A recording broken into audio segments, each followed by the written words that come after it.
What is up? Hope you are doing well. It is a Sunday afternoon here, regardless of when you're seeing this. That's when I'm recording this.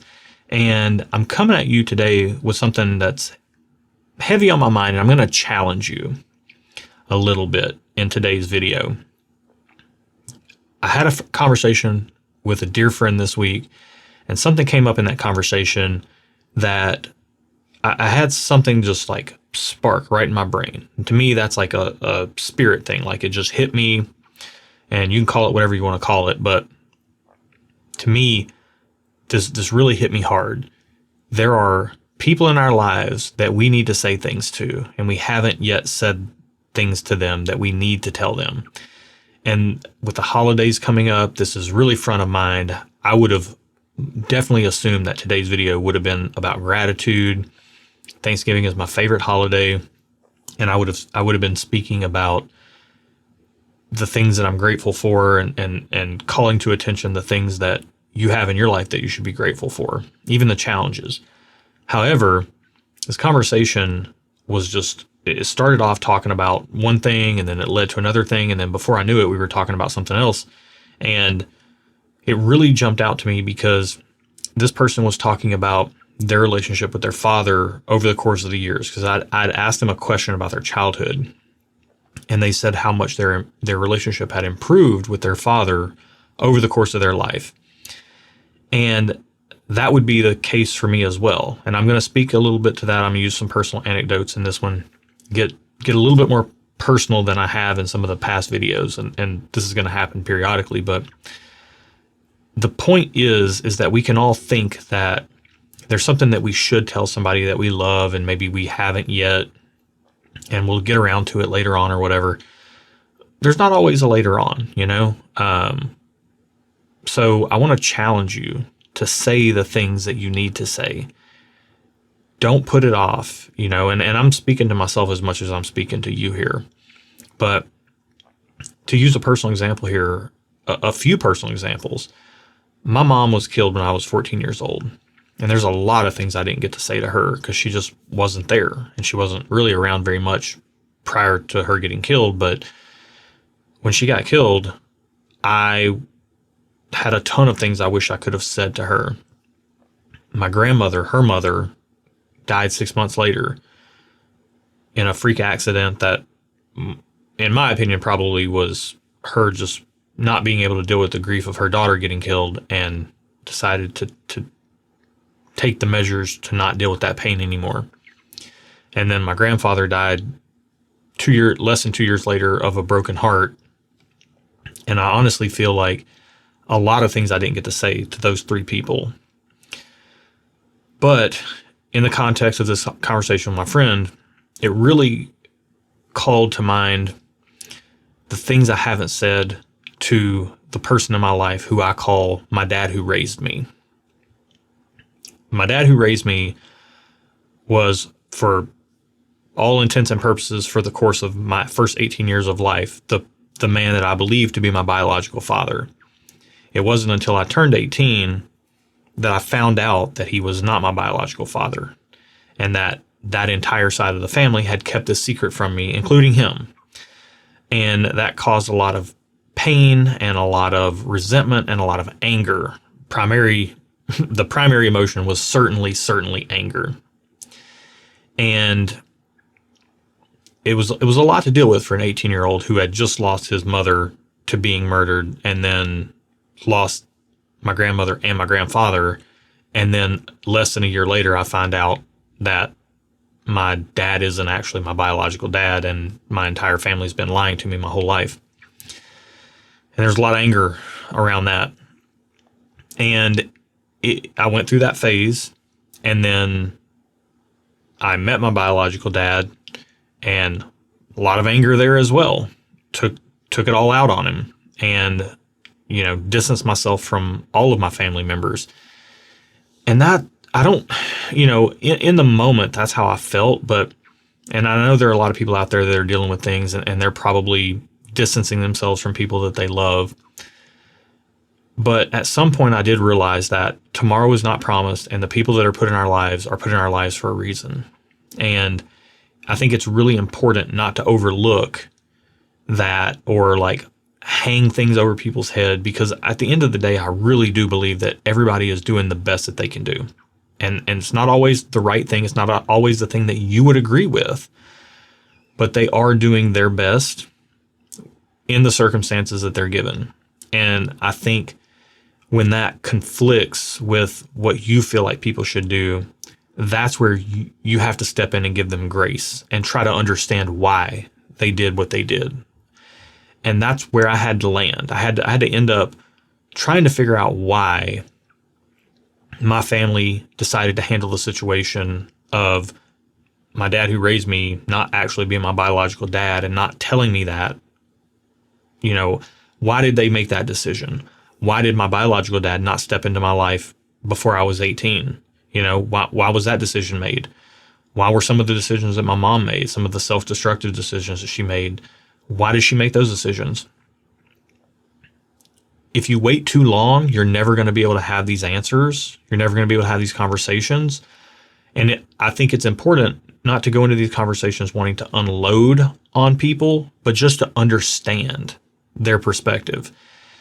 And the reason I share this is because I would love to sit down here and give like a really positive video talking about being grateful and gratitude and thankfulness going into Thanksgiving, my favorite holiday, because of the non-commercialism, because of the gratitude that surrounds it. Plus, I love Thanksgiving food. Like, I mean, the perfect bite of like a little bit of canned cranberry sauce with some turkey and gravy smothered with stuffing and some mashed potatoes on there. And like, that is one perfect bite of food.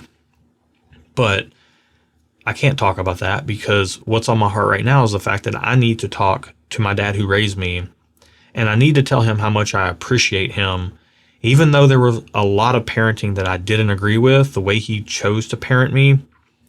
He wasn't around a lot either. My grandmother primarily raised me, but when my dad who raised me was around, he was really hard on me. He did really instill a very strong work ethic in me, and I am appreciative of that. And it wasn't until I became an adult and looked back on the way he lived his life that I could see how tenderhearted he was, how much he valued quality time, bonding time, as he called it. Like, we're bonding right now. And he was really big on bonding because he wasn't around a lot. So when he was around, he wanted to make sure we were spending quality time together. And you know, he was doing his best, and he was dealing with a lot of really heavy things. He was dealing with having met a girl in her early to mid 20s who they got involved, and then she was pregnant from, you know, this other situation that she had let go of, and then that people had moved on from, and he chose to step in. And I will say that I did have a younger sister from 2 years younger than me. I was never treated any differently than she was, other than the fact that I was treated a little bit more in a boyish way, and she was treated a little bit more like the girl that she was. But I was never treated any differently by him than how she was treated, even though I was not his biological kid, and he knew that. And I've never said that to him. I've never told him how much I appreciate the fact that he never treated me any differently, and he still showed up, and he was there for me even though I wasn't his biological son. And that's something I need to tell him. And when you see this video, that conversation has either already taken place or it will be taking place in very short order, because tomorrow's not promised. You know, I've lost people suddenly, either through tragedy or accidents or unexpected causes. And the reason I'm bringing this up is because if my dad who raised me, if something were to happen to him and he were never to be able to hear how much I appreciate him showing up and doing his best, even though for much of my life I felt like it was well short of what I wanted out of a father.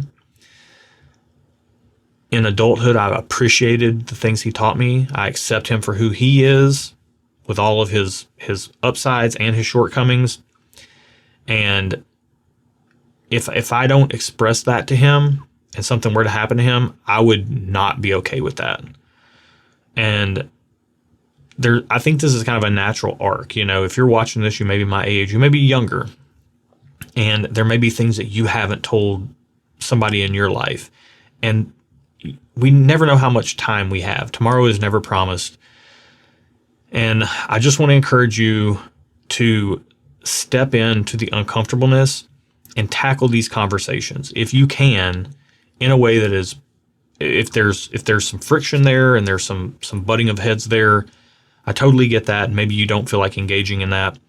But if you can do so in a respectful way and keep your cool, it's an important conversation to have.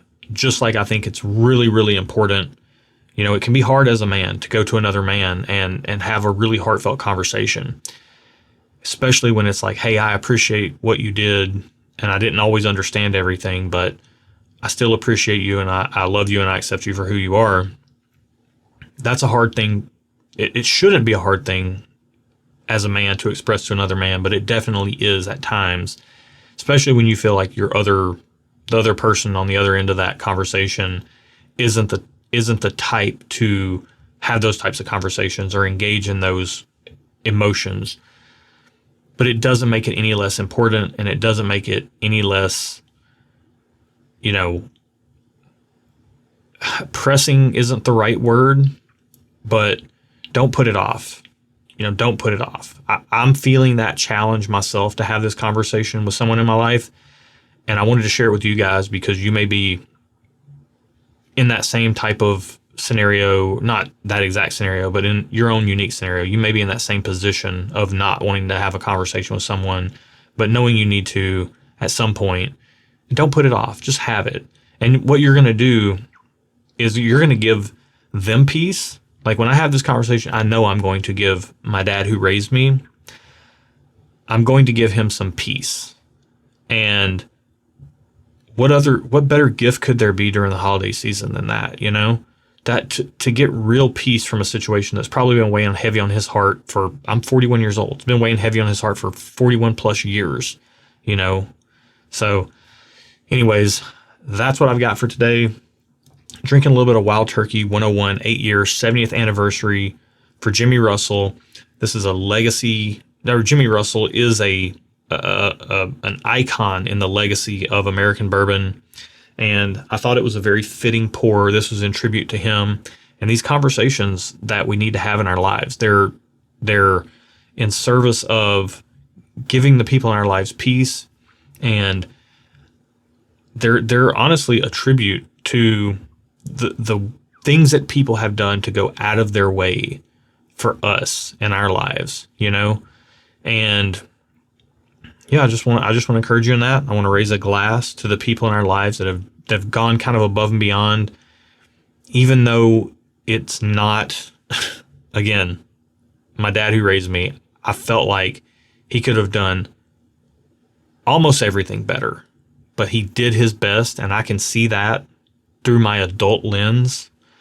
I can see that he did the very best he could possibly do. And all the decisions he made were for my best interest, and that's being a real man. It's not whether he fell short or not, but he did his very best, and I think that's all any of us can hope to do. Jimmy did his best at Wild Turkey, so I'm going to raise this glass to him. Cheers.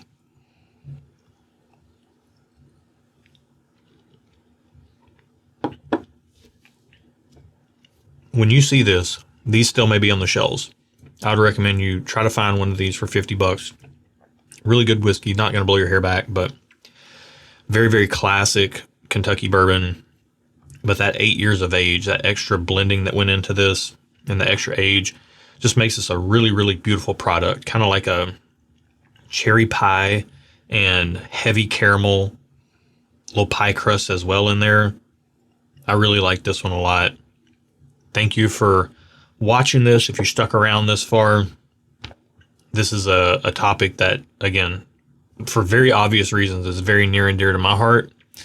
And I'm not expecting anybody to have those exact same circumstances that I went through, but we all have our own unique challenges in our life. We all have our own unique people in our lives that require extra grace from us. And I just want to encourage you to extend that grace to them if they need it. and then also to express to them your heart for the way they may have showed up in your life. So with that, we're going to end it here. I hope you have a wonderful Thanksgiving.